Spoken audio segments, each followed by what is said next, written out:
네, 지금 보신 보도는 MBC 탐사기획팀이 미성년자 논문을 2달에 걸쳐서 추적하던 중 확인된 하나의 사례입니다.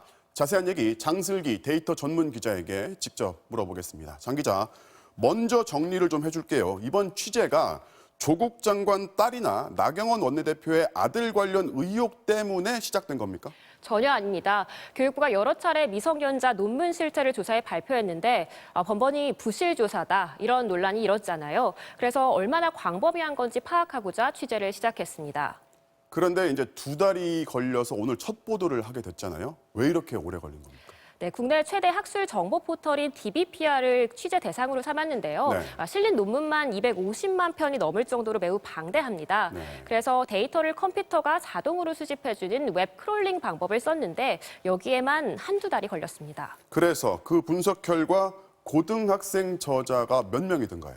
네, 총 1,218명으로 조사됐습니다. 그러니까 여러 명이 함께 쓴 논문도 있어서 이들이 함께 쓴 논문은 발표 자료를 포함해서 모두 411건입니다.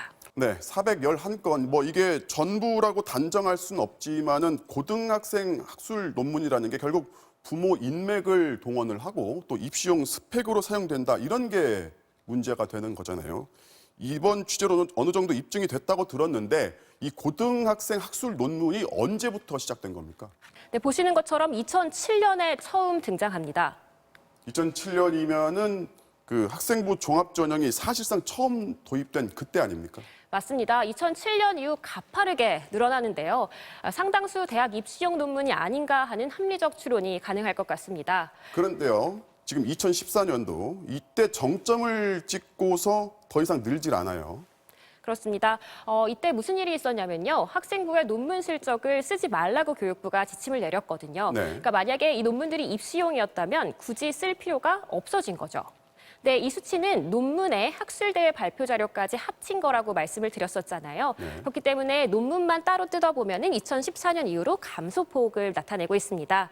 그러니까 발표 자료는 그만큼 늘어난 겁니다. 네, 동아리 활동을 하면서 이런 발표를 했다, 이렇게 입시에 이용하는 걸로 보입니다. 자, 정리를 좀 해보면요. 바뀐 입시제도에 맞춰서 논문에서 발표 자료로 갈아탔다는 거잖아요. 그런데요, 고등학생, 미성년자라고 해도 본인이 실제로 연구를 했을 수 있어요. 맞습니다. 그렇기 때문에 탐사기획팀은 논문 411건을 전부 들여다보고 있습니다. 그중에는 서울대 현직 교수가 아들과 함께 쓴 논문도 있었는데요. 4차례에 걸친 교육부 조사에서 놓친 것으로 확인됐습니다. 네. 이렇게 엄마 찬스, 아빠 찬스를 쓴 것 같은 수상한 논문들도 여럿 파악해 취재 중입니다. 검증 결과 당연히 보도를 하겠죠. 네, 지금 교수들의 해명을 듣고 있는데요. 정리된 대로 보도될 예정입니다. 네, 잘 들었습니다. 지금까지 장슬기 기자였습니다.